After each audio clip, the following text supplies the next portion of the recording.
The air in the private hospital suite was thick with tension, heavy with the sterile scent of bleach and despair. Monitors beeped in steady defiance, their rhythm mocking the silence between shouts. Alexander Grant, a man whose signature could move millions, stood trembling beside his son's bed. His eyes burned with sleepless fury, his tie loosened, his voice raw. "You don't belong here," he hissed at the woman standing across from him. Margaret Owens didn't move. Her uniform was simple, her hair tied neatly, the faint glint of a silver cross pinned to her collar. Her face, lined with years of care, reflected neither fear nor pride, only quiet resolve. "I go where I'm needed, Mr. Grant," she said softly. Her tone wasn't defiant, it was steady, like the slow heartbeat of faith. Alexander's jaw clenched so tightly that his words came out as a growl. "Needed? You think you can do what my doctors couldn't?" He took a step closer, his reflection splitting in the polished steel of the machines. "My son has been seen by the best specialists in the world," he continued, each word heavy with control. "And now you come here, an old woman with songs and stories?" Margaret met his fury with calm eyes.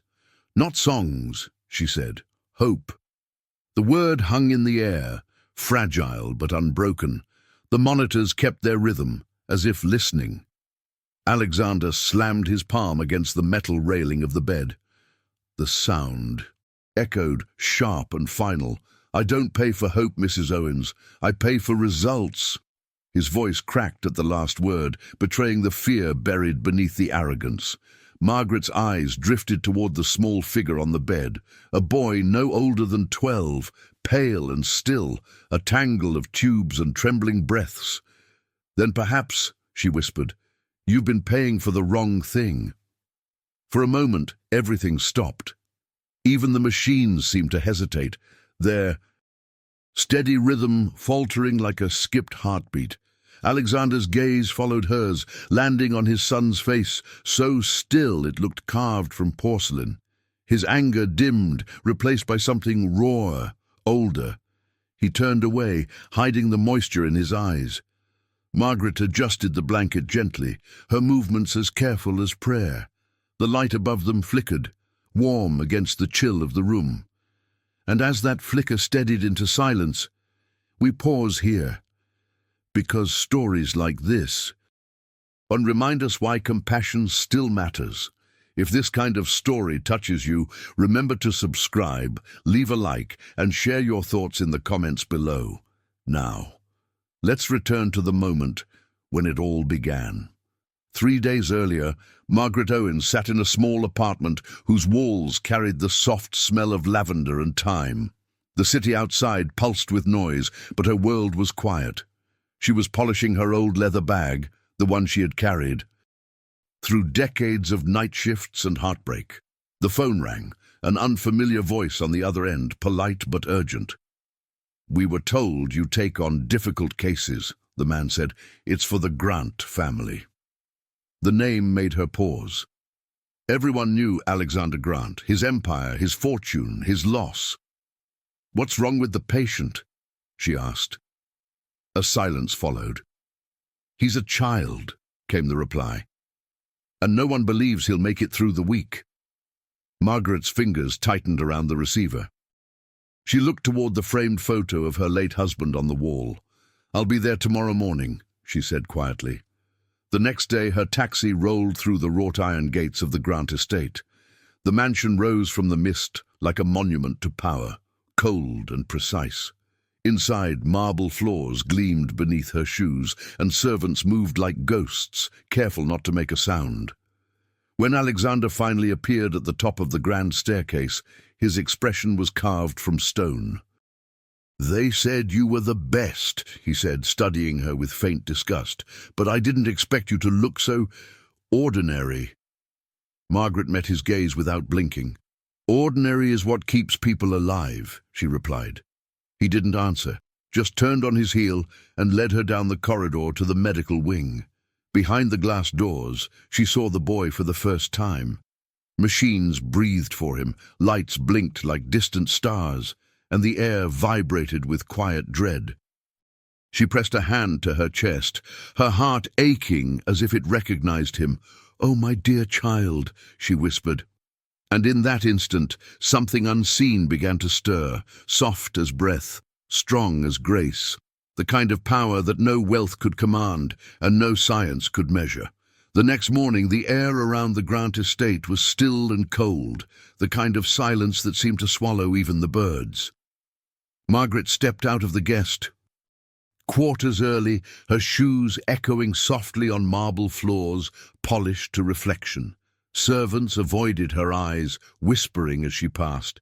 They had seen too many experts come and go, leaving behind promises and empty charts. She was just another name, until she wasn't. At the end of the hallway, Alexander waited with his arms folded, the glow of his phone lighting his sharp features. He didn't greet her. "Breakfast is served in the East Room," he said, as if speaking to an employee. "You'll meet Dr. Lennox there. He runs the team." Margaret nodded, following him through corridors lined with art that probably cost more than her entire life's earnings. But all she saw were the spaces between, so perfect, yet so painfully lifeless. Dr. Lennox stood by the long table, a young man in an expensive suit, arrogance wrapped in charm. "Ah, the famous nurse," he said with a smirk that failed to hide his condescension. "Mr. Grant has high hopes for you. I assume you'll follow our protocols?" Margaret smiled faintly. "If they serve the boy, yes." His smirk faded. Alexander, sipping coffee, looked up briefly. "You'll have what you need," he said. "Just don't make things worse." They brought her to the medical wing, a world of glass, steel, and quiet despair. Every corner buzzed with machinery, every light was too bright. Ethan lay still, small under a blanket that seemed to swallow him whole. Margaret approached the bedside and touched the boy's wrist gently. His skin was cool, fragile as paper. The machines sighed in rhythm, but what she listened for wasn't mechanical. It was human. She read the charts, the endless notes from specialists who had all written the same word, inconclusive. She closed the file and looked toward the window, where weak sunlight fought to enter through drawn curtains. "Why do you hide the light?" she asked. No one answered. Slowly she pulled the curtains open. Dust motes danced like tiny miracles in the morning glow. For a moment even the air seemed to breathe easier. When Alexander entered unexpectedly, his eyes narrowed at the change. "I didn't authorize that," he said. Margaret didn't look up. "He needs to feel morning again." The words unsettled him. Logic had no defense against simplicity. "The doctors said he shouldn't be overstimulated," he replied. Margaret turned to face him fully. "Doctors treat illness," she said. "I treat the person." It was not a challenge, it was a truth. He studied her, confusion flickering behind his cold mask. She wasn't intimidated by his wealth or his anger. That alone irritated him. "If he doesn't improve, you're gone," he said finally. Margaret nodded. "If he doesn't improve, none of us belong here." Her voice was gentle, but her conviction filled the room like sunlight through glass.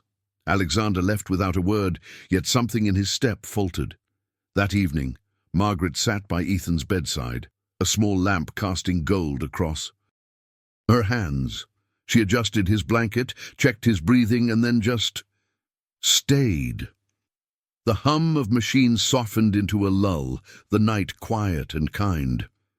She didn't pray out loud, but her silence felt like one.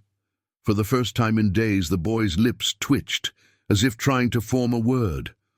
Across the hall, Alexander watched through the glass. He didn't understand what she was doing or why it seemed to calm the air itself. For years, he had commanded results, controlled outcomes. Yet here, nothing could be bought, only witnessed. He stayed until midnight, listening to her quiet hum until exhaustion forced him away. When dawn arrived, something subtle had changed. The monitor's rhythm was steadier, the boy's color warmer. Margaret placed her hand over his, whispering softly, "You're still here, aren't you?" The room answered with a single, stronger beep, steady, alive.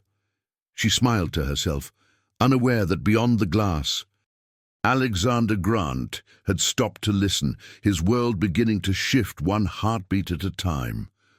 The third morning began with a whisper of rain against the glass walls, a soft percussion that filled the sterile silence. Margaret entered Ethan's room with her usual grace, a small thermos of tea in hand. The scent of chamomile drifted gently into the air. She set her things down and took a slow breath before pulling up the chair beside his bed. Every movement she made was deliberate, unhurried, as if time itself bent to her rhythm. Ethan lay motionless beneath the thin white sheets, his skin pale against the soft blue of the pillow. Tubes trailed from his arms, feeding him what his body refused to take on its own. Margaret studied his face, the faint arch of his eyebrows, the small scar near his chin. She wondered what had caused it. "You must have been running," she whispered. "Boys like you always run." The rain tapped harder like a quiet answer. She reached for his wrist, her fingers finding the faint pulse that still fought beneath his fragile skin. It was weak, but present. She closed her eyes for a moment, remembering another wrist, another pulse. Her husband's, fading beneath her hands decades ago. Back then, she had learned that not every battle could be won with medicine. Sometimes it took presence. Sometimes it took love. When she opened her eyes again, she noticed a small object on the bedside table. A carved wooden bird, rough but lovingly made. "You like birds?" she asked softly, knowing he couldn't respond. "They say birds remember songs, even when no one's listening." She placed the bird closer to him, its wooden wings brushing his fingers. Outside, thunder rolled gently across the sky. A nurse entered to check the vitals, pausing when she saw Margaret holding Ethan's hand. "He can't feel that," the nurse said flatly, writing on her clipboard. "He's too far gone." "Sadil," Margaret didn't let go. "Then let him learn how it feels to be held, just in case he decides to come back." The younger woman blinked, unsure whether to argue or stay silent. She chose silence and left quietly, her footsteps fading down the hall. Hours passed in the soft rhythm of machines and rain.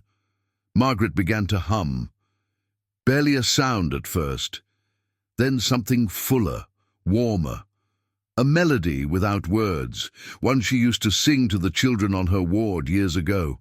Rain, her voice blended trembling, and though the boy didn't move, the monitors began to shift ever so slightly, tiny flickers, like the heart remembering itself. Unseen, Alexander stood in the doorway. He hadn't meant to stop. He was on his way to a business call when the faint music reached him. He froze there, one hand still in his pocket, watching the old nurse with his son. Something in that scene, so simple, so human, unraveled the walls he had built around himself. He didn't understand it, but he couldn't look away. He watched as Margaret adjusted the boy's pillow, brushed a strand of hair from his forehead, and smiled as though he had smiled back. Her tenderness disarmed him in a way no logic ever could. "What is she doing?" he whispered under his breath. Yet when he saw the soft tremor in Ethan's chest, the faintest rise of breath stronger than before, he forgot to breathe himself. Later, when the doctors reviewed the readings, they dismissed the improvement as a glitch. "The equipment is sensitive to humidity," Dr. Lennox explained. But Alexander wasn't convinced. The image of the old nurse sitting in the dim light, singing to his son, stayed with him long after the meeting ended. For the first time, numbers and graphs meant nothing to him. That night, he stood once more at the glass window of Ethan's room. Margaret had fallen asleep in her chair, her hand still resting near the boy's. The rain had stopped, leaving a hush so complete it felt sacred. Alexander watched them both, the billionaire and the nurse divided by glass, and yet somehow, for the first time, he didn't feel alone. The storm had passed by morning, leaving a pale light that filtered weakly through the hospital blinds. The air was damp, carrying that faint metallic scent that follows rain. Margaret was already at Ethan's bedside, checking the lines, whispering softly to the boy, as though he were only sleeping. She didn't see. Alexander, standing in the doorway, his reflection ghosted in the glass. He had been there for several minutes, just watching. When she finally noticed him, she didn't startle. "You should rest, Mr. Grant," she said gently. "You haven't left this floor in 2 days." He ignored the suggestion. "My son's condition hasn't changed. Don't pretend your songs are doing anything." His tone was clipped, but there was an edge of uncertainty beneath it. Margaret simply smiled. "Sometimes the heart listens before the body does." Alexander stepped closer, the sound of his shoes sharp against the tile. "This isn't a chapel," he snapped. "I don't pay you to pray." The words came out harsher than he intended, and the moment they did, he regretted them. Margaret didn't flinch. She adjusted Ethan's blanket with steady hands, her movements precise and patient. "Then perhaps," she said softly, "you've mistaken care for superstition." Her calm infuriated him. No one ever spoke to him this way. Not board members, not investors, not anyone. He was used to control, to obedience. But here, his power meant nothing. "You're defying medical orders," he said, voice low. "If anything happens to him—" Margaret turned to face him, eyes unwavering. "If anything happens to him, I'll answer for it. But right now, he needs peace, not panic." Outside, a gust of wind rattled the windows, the last whisper of the storm. Inside, silence expanded between them until it felt like a third presence in the room. Alexander's breath hitched, the anger giving way to something raw. Helplessness. For a brief second, his eyes flicked to his son's face, pale but calm, and he seemed to deflate. Margaret saw it, the fracture in the armor. "You think I don't want peace?" he said, almost a whisper now. "You think I haven't prayed? I've paid for every cure, every expert. Nothing." He looked at his trembling hands. Margaret's expression softened. "Then stop fighting everyone who's trying to help him," she said. "Sometimes grief disguises itself as pride." The words struck him like a stone cast into still water. He took a slow step back, staring at her as though she had spoken something forbidden. "You don't know what I've lost," he muttered. Margaret didn't respond immediately. Instead, she reached for the small wooden bird on the bedside table and held it gently. "No," she said quietly, "but I can see what you're afraid to lose." For a long moment neither of them spoke.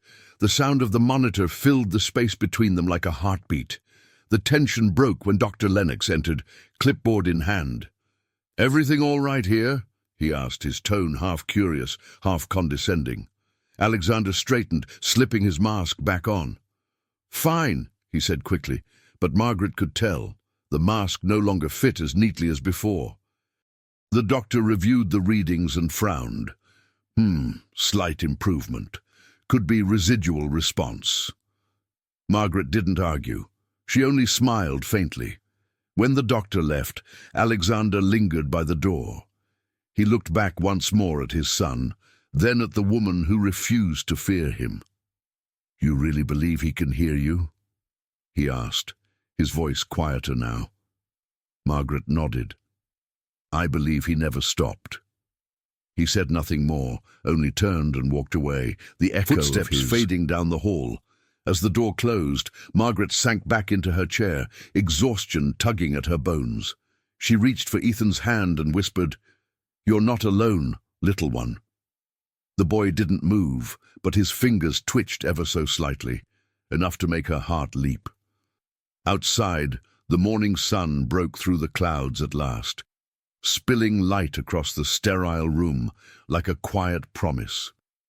Night settled over the estate like a slow exhale, the kind of stillness that presses softly against the heart. The medical wing had emptied, its lights dimmed to a muted glow. Margaret stayed behind, the only movement in a corridor made of silence and shadows.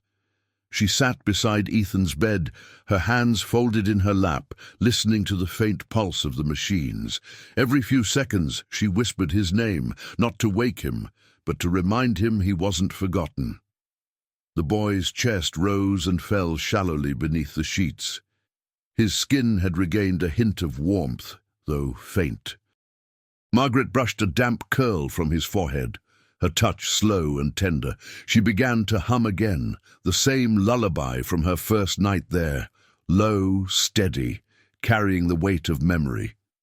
It wasn't the song itself that mattered, it was the love threaded between each note. Her voice filled the sterile air with something human. A nurse walking past the doorway paused, startled by the sound.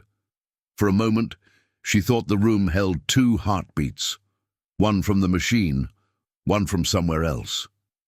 She checked the monitor and frowned. The rhythm had steadied, slightly stronger than before. "That's impossible," she whispered, watching the numbers rise by a fraction. But Margaret only smiled, still humming, her hand resting gently over the boy's. Hours slipped by like rain down glass. Margaret spoke softly to Ethan as if he were a child drifting between worlds. She told him stories about her garden, about her husband who loved thunderstorms, about a patient long ago who learned to laugh. Again. "Sometimes," she said quietly, "the body waits for the soul to return first." The room seemed to lean closer to her words. Even the air felt different, alive, listening. Near dawn, something changed. A small tremor moved through Ethan's hand, just a twitch, almost invisible. Margaret froze, her breath caught in her chest. "Ethan?" she whispered. The boy didn't open his eyes, but his fingers curled faintly against hers. Tears blurred her vision as she whispered again, "You hold on, my dear." The monitor responded with a stronger, steadier tone. The sound felt like a miracle disguised as a heartbeat. When Alexander arrived later that morning, he found Margaret sitting where she had been all night. Her eyes were red, but her face was radiant. "What did you do?" he demanded, though his voice lacked its usual sharpness. She looked up at him with a tired smile. "I listened," she said simply. He stared at her, uncertain whether to believe her or fear her. Behind them, the machine kept its steady rhythm. Dr. Lennox entered soon after, flipping through the boy's chart. "Slight neurological response," he murmured. "Could be random reflex." Margaret didn't correct him. Alexander watched her, his expression unreadable. "Reflex," he repeated quietly, almost to himself. The word sounded too small for what he had seen.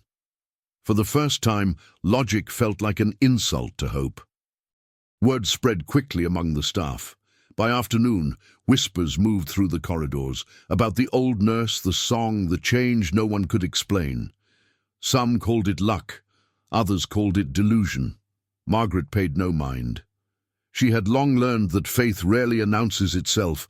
It simply keeps breathing quietly until others notice. That night, she returned to Ethan's side, carrying a small candle-shaped lamp she had brought from home. Its light flickered like a pulse in the dim room. "You're doing well," she said, brushing his hair back. "I knew you would." Outside, the rain began again, but softer now, almost tender. The rhythm of it matched the boy's heartbeat. Margaret leaned back in her chair, exhaustion pulling at her eyelids. As she drifted towards sleep, she thought she heard a sound, not from the machines, but from Ethan himself. A sigh, a whisper, faint, but real. Her eyes opened, her heart pounding. The boy's lips had parted just slightly as though trying to speak, and, though no words came, the message was clear. I'm still here. Morning came cold and bright, flooding the Grant estate with a light that felt almost intrusive. The doctors had gathered early, summoned by reports of unexplained fluctuations in Ethan's condition. Their voices carried down the corridor, sharp and clinical, slicing through the fragile calm Margaret had built. She could hear them from inside the room, every word heavy with skepticism. Coincidence, said one. A neural spasm, said another. Not one of them dared to say hope. Dr. Lennox led the charge, his confidence as polished as his shoes. We can't allow sentimentality to interfere with treatment, he told Alexander in the conference room. The nurse's behavior may give you comfort, but it undermines medical integrity. Alexander sat rigid, staring at the stack of charts in front of him.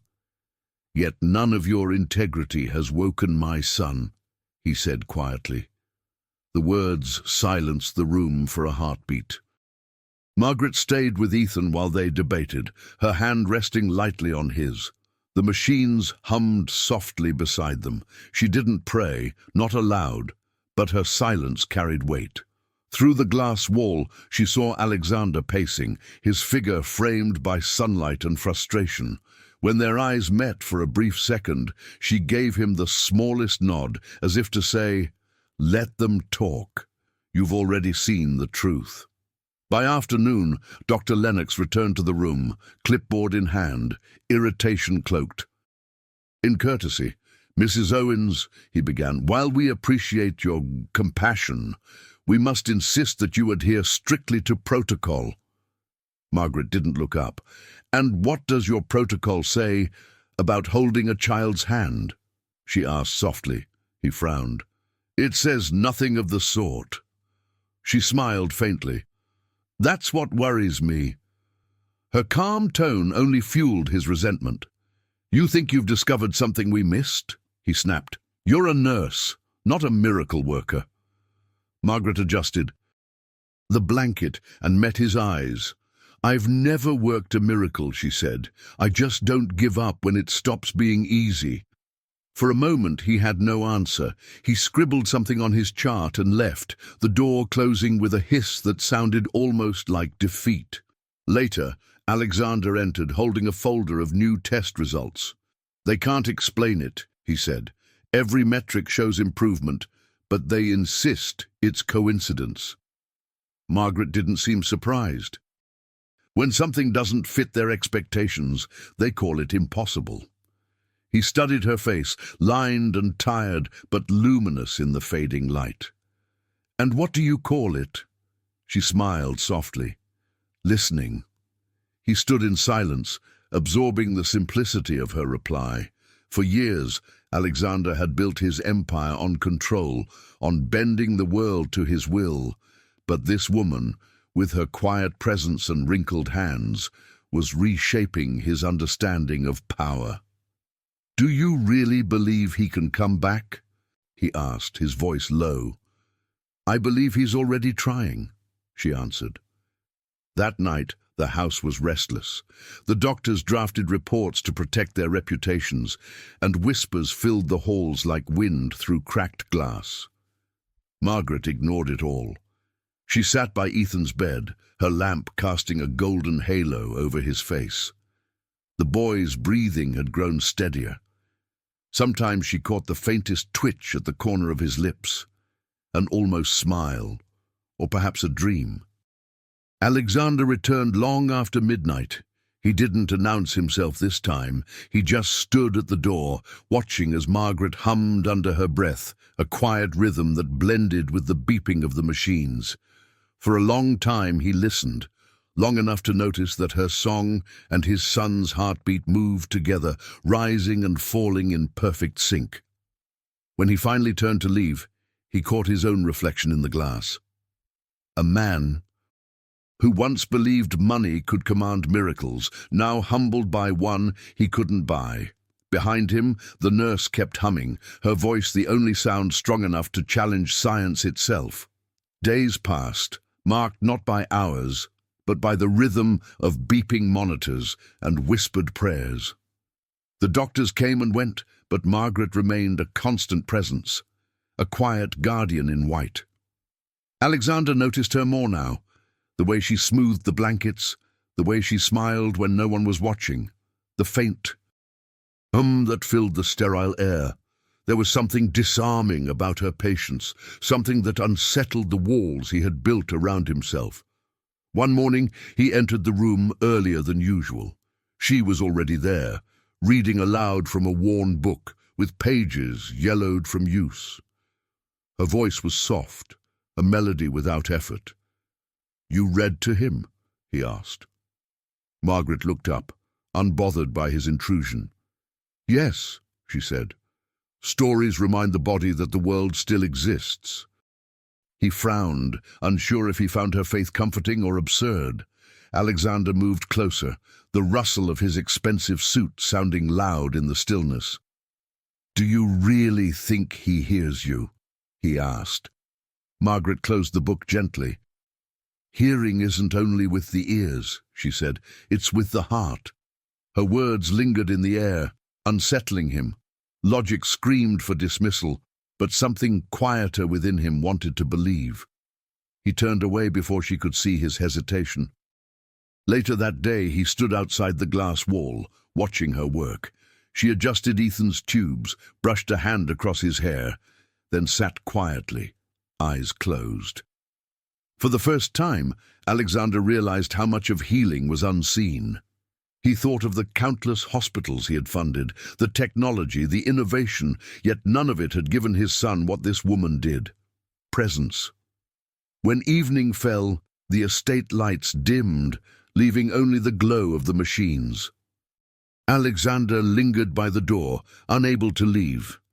"You haven't gone home once," he said. Margaret smiled without opening her eyes. "Home is wherever someone still needs me." The simplicity of the answer pierced him. For years, he had built homes of glass and marble, but never one filled with peace. He hesitated, then asked, "How do you do it? Stay calm after so much loss?" Her eyes opened slowly. "Because pain taught me how to love." Struck like a soft hammer to his chest, the words cracking something deep inside.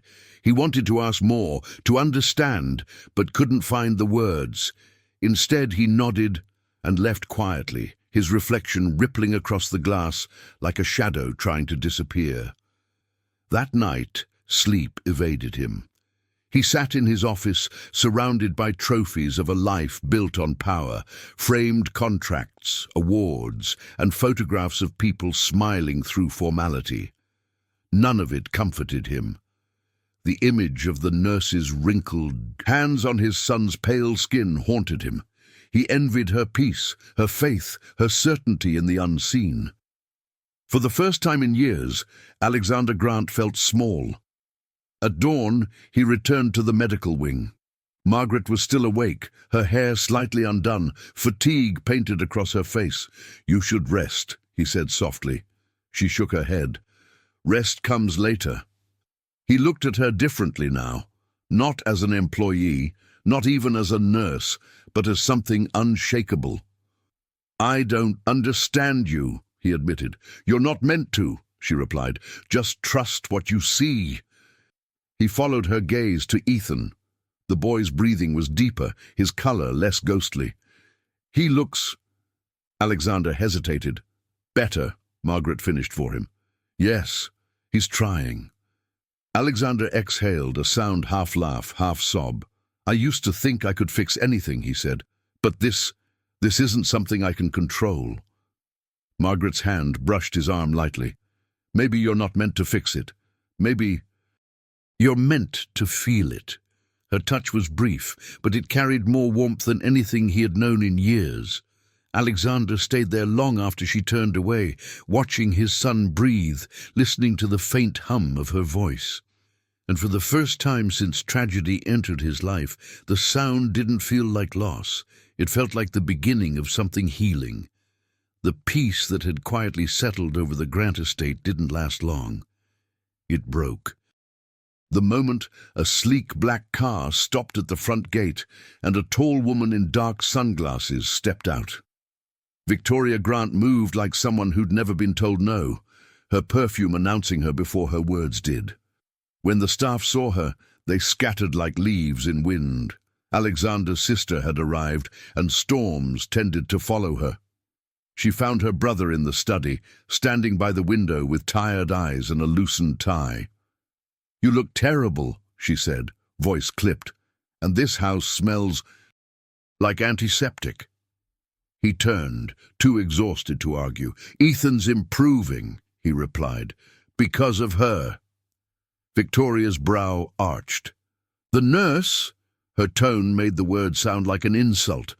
"Don't tell me you've fallen for another miracle worker." Alexander's jaw tightened. "You haven't seen what I've seen," he said. But Victoria wasn't listening. She poured herself a drink and sat with the posture of a queen preparing for war.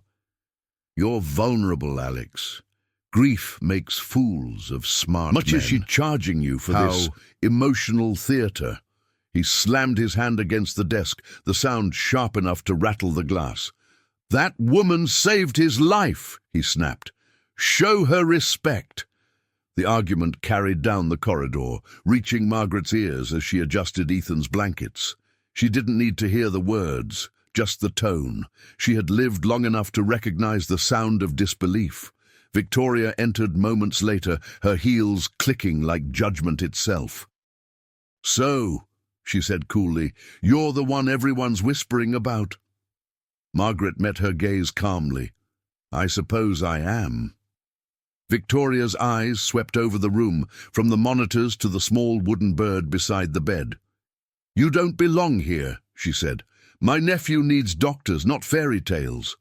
Margaret's voice was quiet but firm. "He's had doctors," she replied. "What he needs now is care." The simplicity of the answer enraged Victoria. "You're manipulating my brother," she accused. "You see a broken man and a fortune waiting to be consoled." The words hung in the air like poison. Margaret didn't defend herself. Instead, she turned back to Ethan, adjusting the oxygen line with hands that didn't tremble.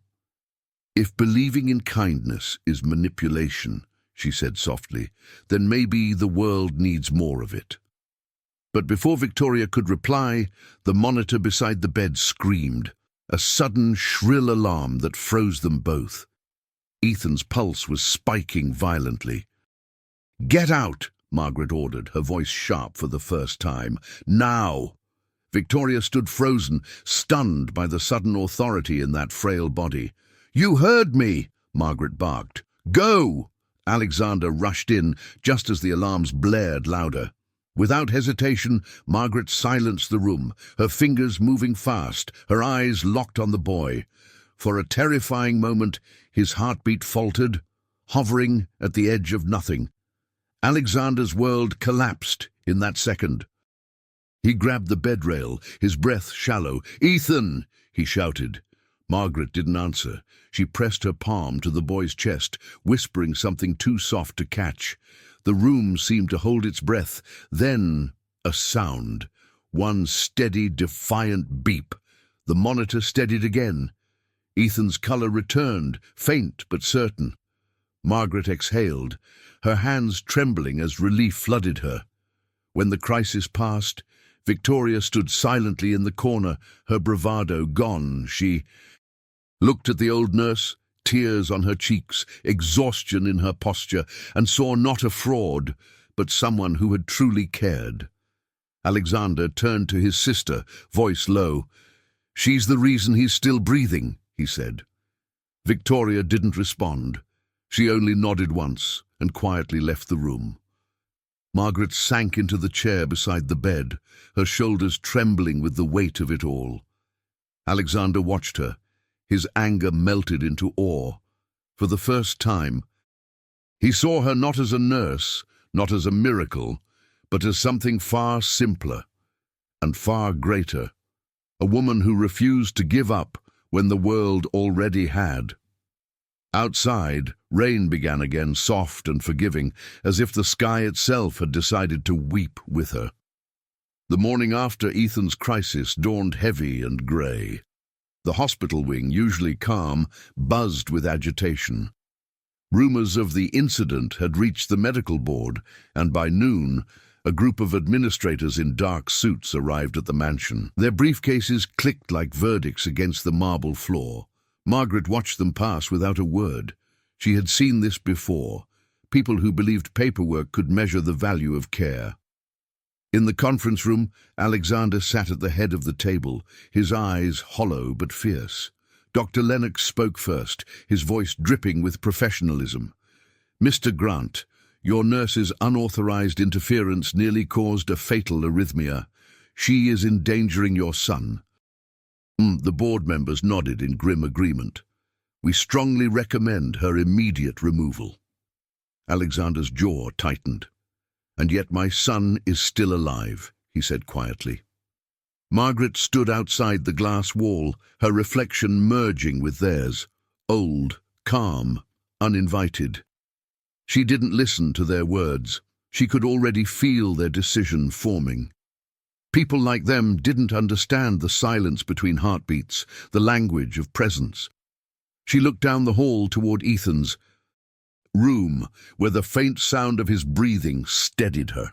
Whatever they decided, she had already chosen her side.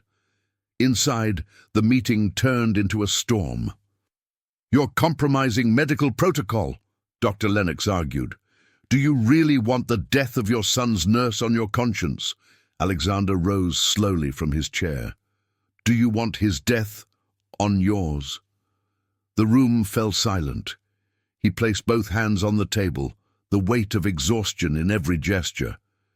"For weeks, you treated him like a report. She treated him like a child." One of the board members adjusted his glasses nervously. "We understand your emotions, Mr. Grant, but sentiment cannot replace science." Alexander's gaze hardened. "Then maybe science needs to remember its sentiment." The phrase came out before he realized he'd spoken it. It wasn't logic. It was instinct. He looked at the door, where Margaret waited patiently, and something inside him broke free from reason's grip. He dismissed the board with a single gesture. "You're all excused," he said, "effective immediately." The words hung in the air, impossible to challenge. Dr. Lennox rose, disbelief coloring his face. "You can't fire the medical team." "I just did," Alexander interrupted. "Leave your notes. She stays." The doctor hesitated, searching for a trace of the ruthless man he once knew. But Alexander was different now. He was no longer defending control. He was defending hope. When the room emptied, Alexander leaned against the window, breathing heavily. Margaret approached quietly, her steps soundless on the polished floor. "You didn't have to do that," she said. He turned toward her, his voice low but steady. "I did.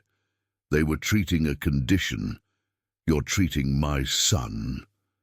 The raw gratitude in his tone made her chest tighten. For a moment, they just stood there, two people stripped of pretense. Together, they returned to Ethan's room. The space felt lighter now, as if the walls themselves had exhaled.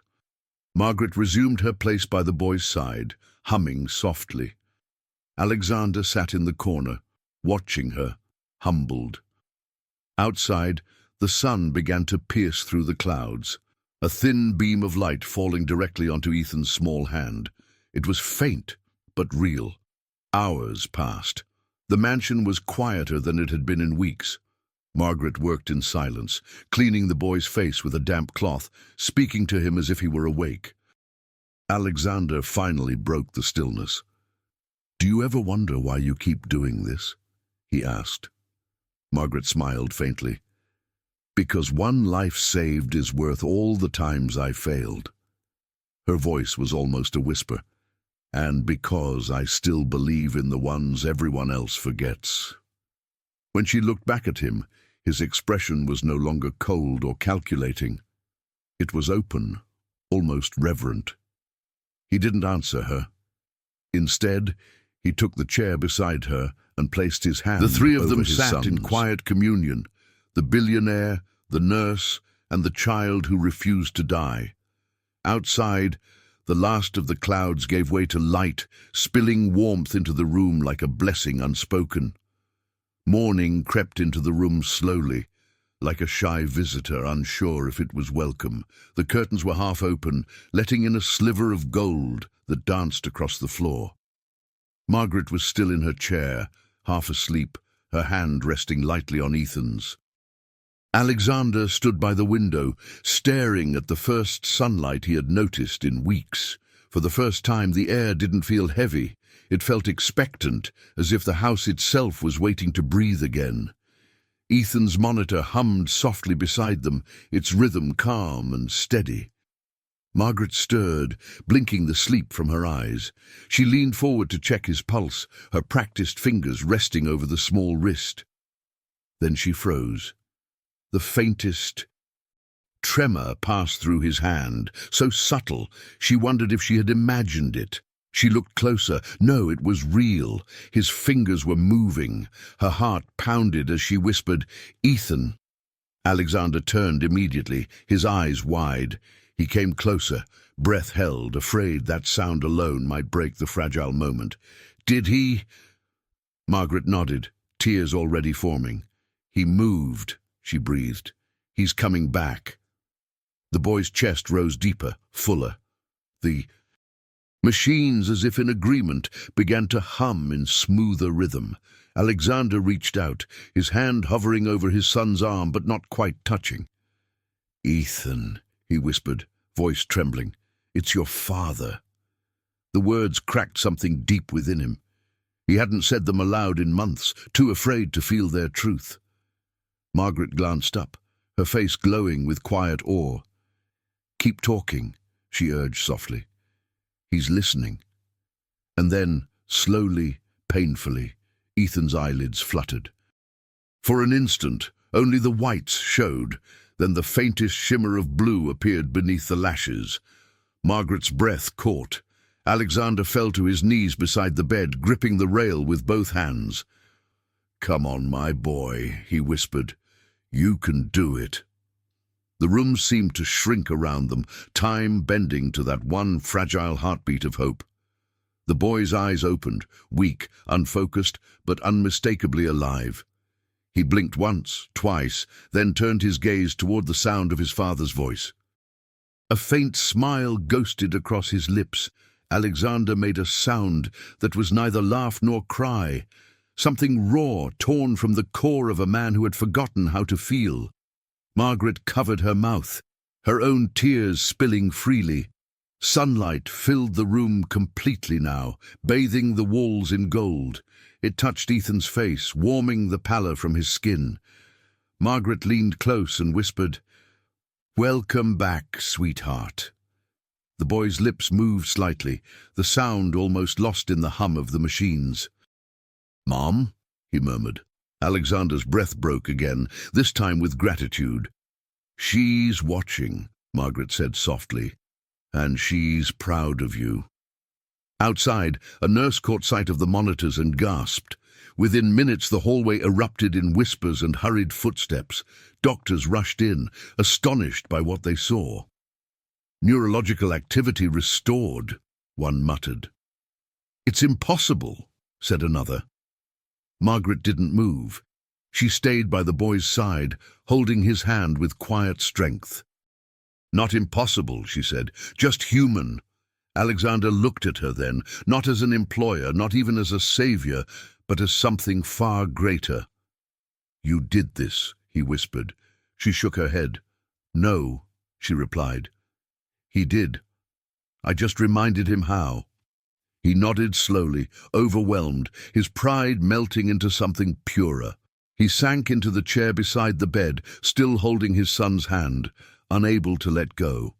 As the morning light poured through the windows, the house no longer felt like a place of sorrow. It breathed again, filled with warmth and quiet gratitude. The machines beeped steadily, each tone echoing the rhythm of renewal.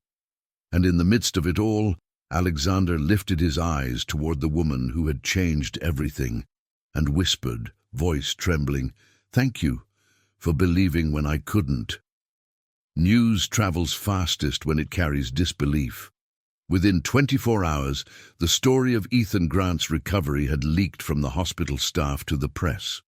By morning, journalists gathered outside the estate gates, cameras flashing against the dawn. "Billionaire's son awakes from coma," the headlines read. But none of them mentioned the nurse who had stayed through every silent night. Margaret watched the chaos unfold from Ethan's window, her hands clasped quietly in her lap. Alexander stood beside her, looking out at the sea of reporters beyond the iron fence.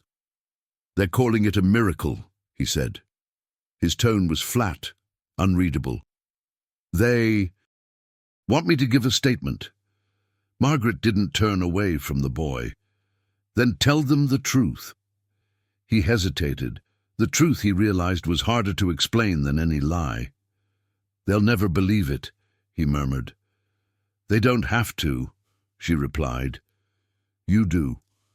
Inside the mansion, the atmosphere was divided. Some of the dismissed doctors had returned, hoping to reclaim credit.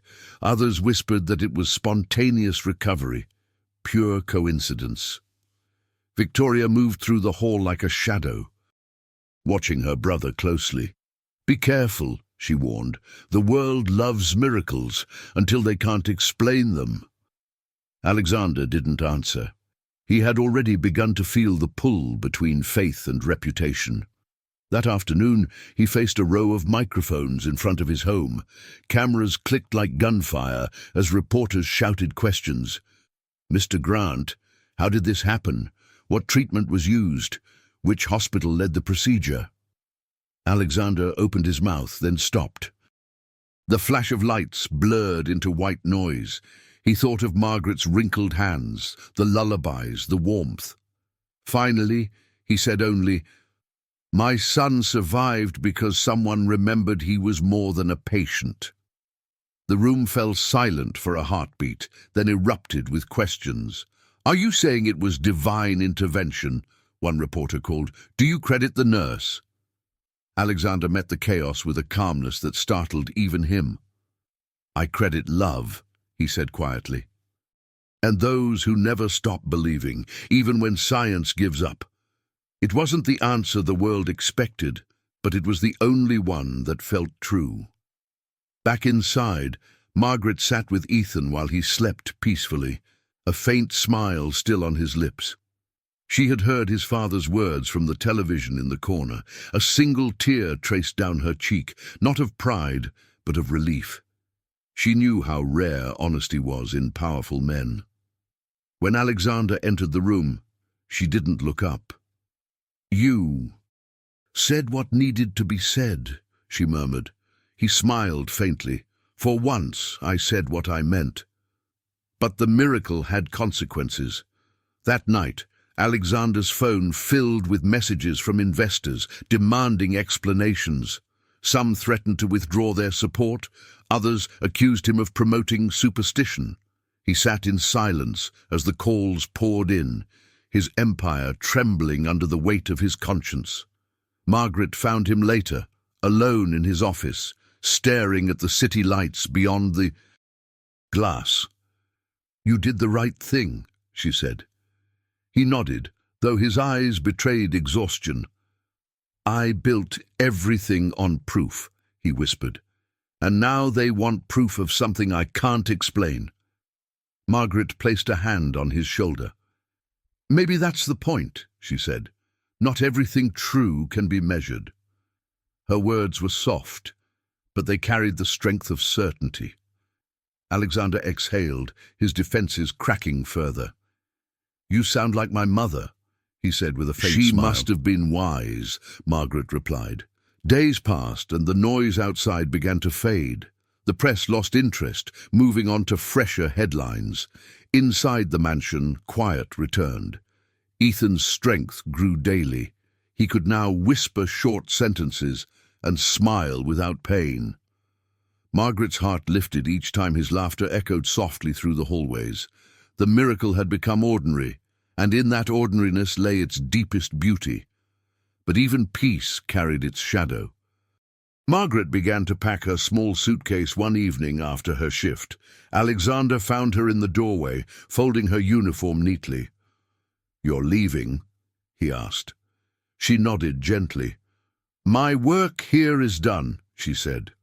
He looked at her, unsure how to speak the gratitude tangled in his chest. "You healed him," he said finally. Margaret smiled faintly. "No," she corrected. "He healed you."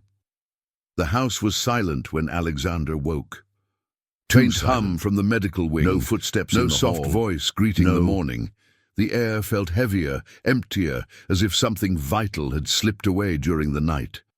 He rose from his chair, still in yesterday's suit, and walked through the dim corridors, calling her name once. "Margaret!" The echo came back unanswered. Ethan was asleep, his breathing steady and strong, a healthy flush across his cheeks. A small, folded note rested on the bedside table beside the wooden bird. Alexander froze when he saw it. The handwriting was delicate and slanted, the kind that carried patience in every curve. His hands shook as he picked it up. The paper smelled faintly of lavender, the same scent that had followed her everywhere. He unfolded the letter slowly, afraid it might vanish if he moved too quickly. The ink had bled slightly into the paper, as though the words had been written through tears.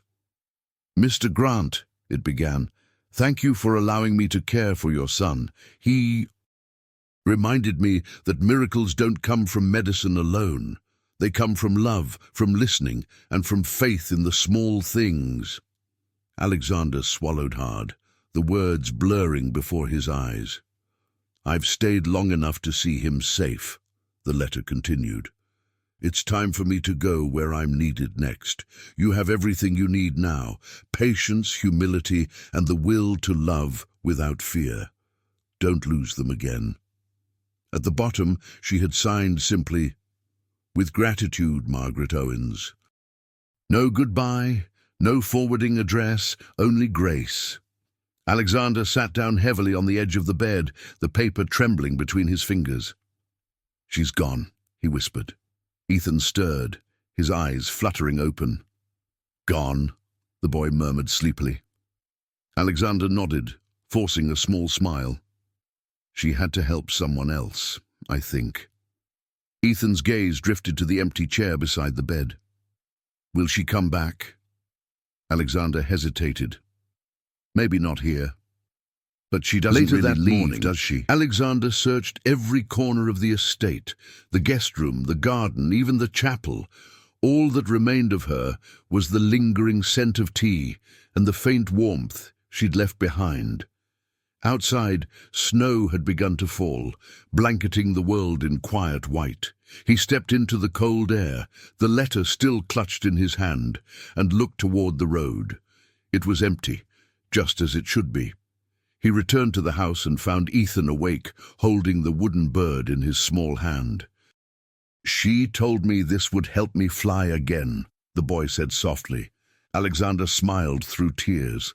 "Then hold on to it. It carries her faith." The boy nodded and hugged the carving close.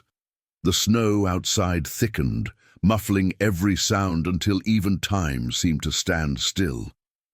That night, Alexander placed the letter inside his desk drawer, beside a photo of his late wife. For a long while, he just stared at it, tracing the lines with his thumb. "She believed in him when I couldn't," he murmured.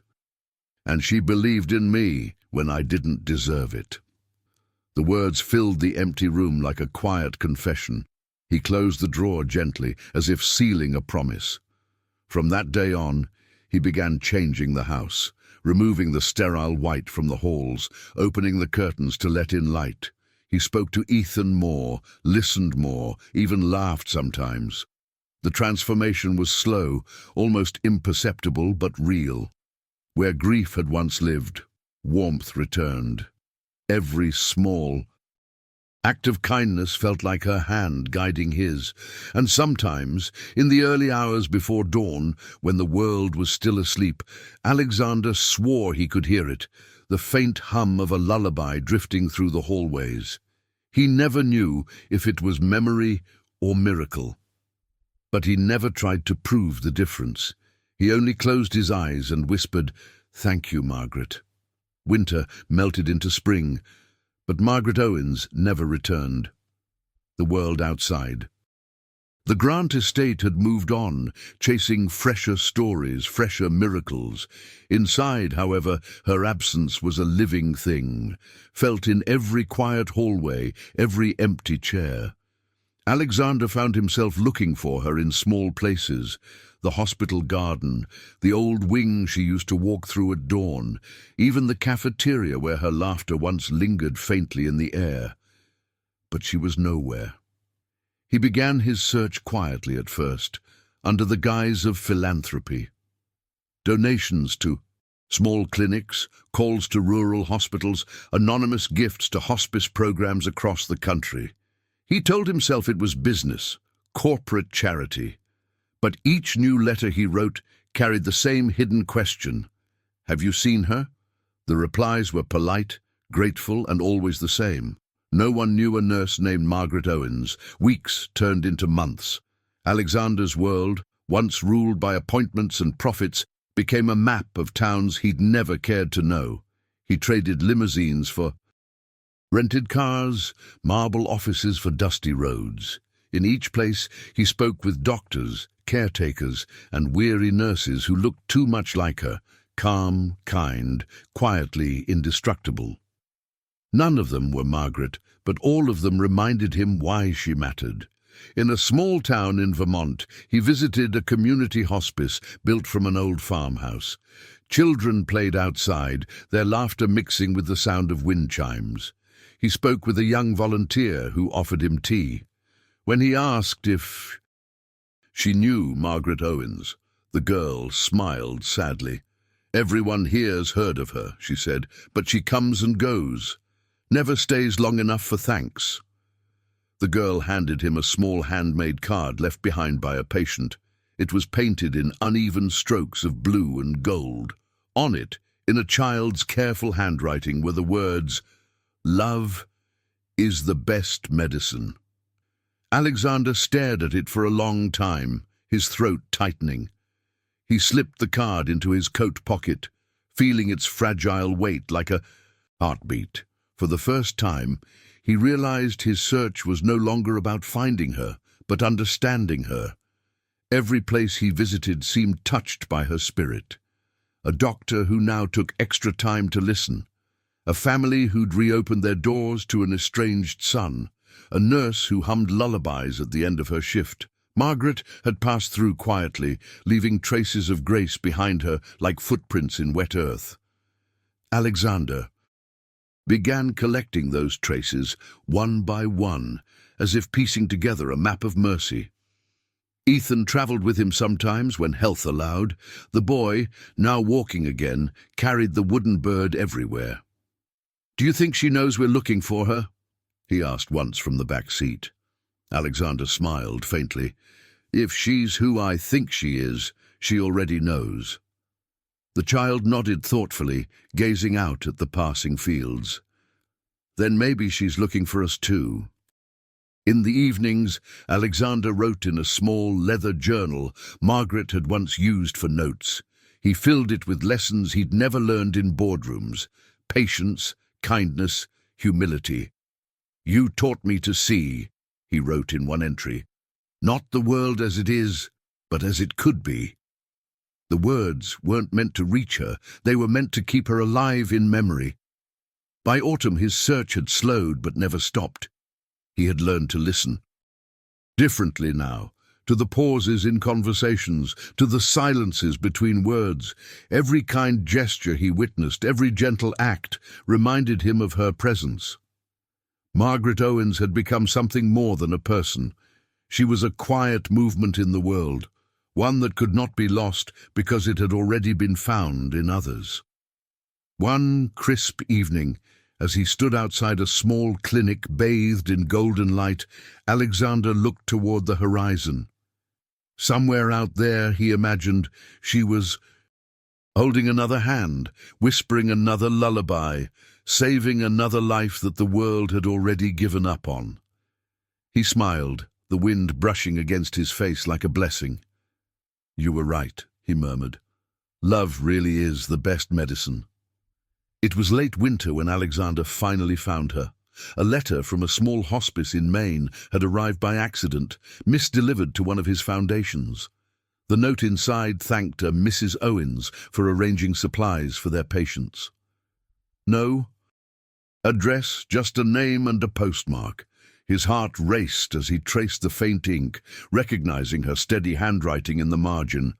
"For those who still believe." He left that very night. The hospice stood on a windswept hill overlooking the sea. The building was small, modest, with chipped white paint and windows that glowed like lanterns against the cold. Inside, the air smelled of soap, tea, and something gentler: peace.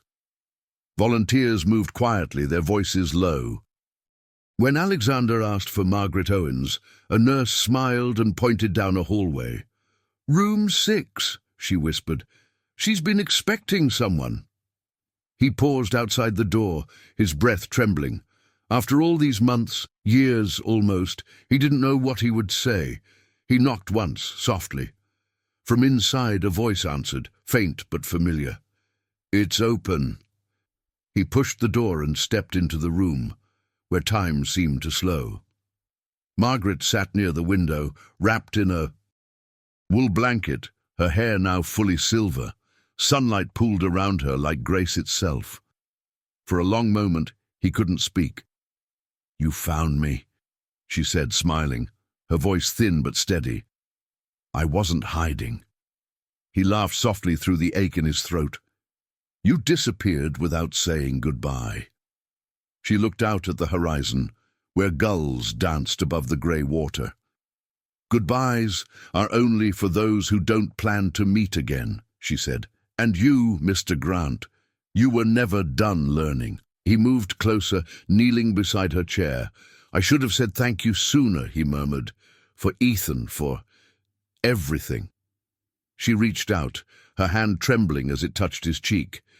"You already did," she said. "Every time you listened instead of commanded.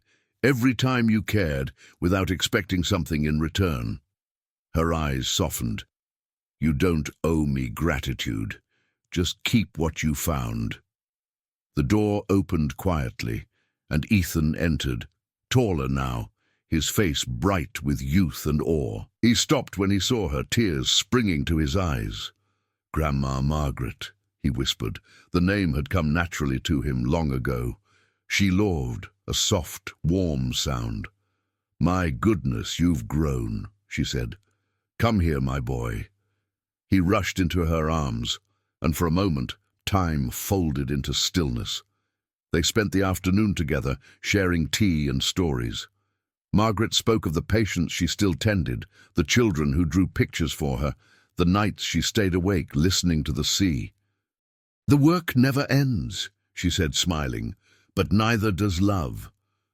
Alexander listened quietly, realizing that her strength came not from what she had survived, but from what she continued to give away. As dusk settled, he stood to leave. "I'd like to help," he said. "Whatever you need, supplies, funding, anything." Margaret shook her head gently. "You've already helped more than enough. Just promise me one thing." He nodded. "Anything." Her gaze met his, sharp and kind, all at once. "Promise you'll keep listening, to people, to silence, to your own heart. It will tell you what matters." He wanted to argue, to insist on doing more, but her expression left no room for debate. He smiled through his tears. "I promise."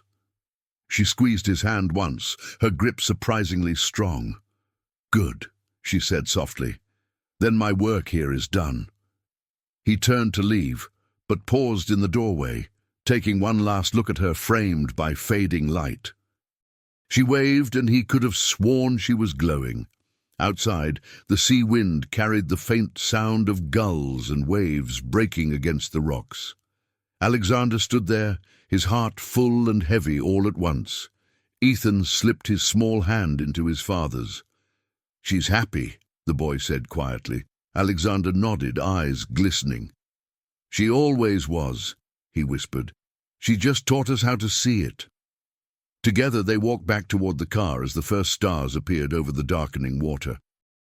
Years passed, soft as falling leaves. The world moved forward, yet the echo of Margaret Owens never faded. Her name rarely appeared in the news. There were no awards, no headlines. But everywhere she had gone, something invisible had remained, like the warmth of sunlight after clouds drift away.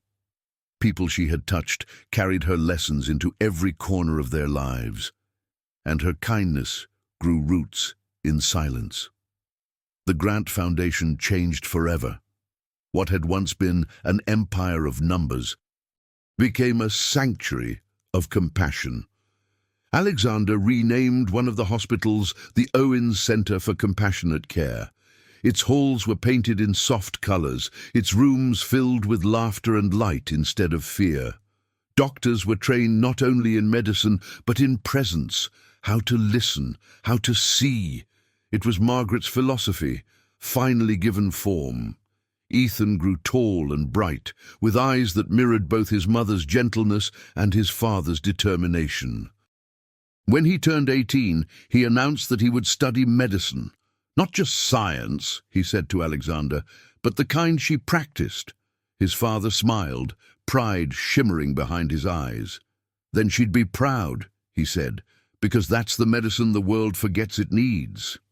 The years softened Alexander.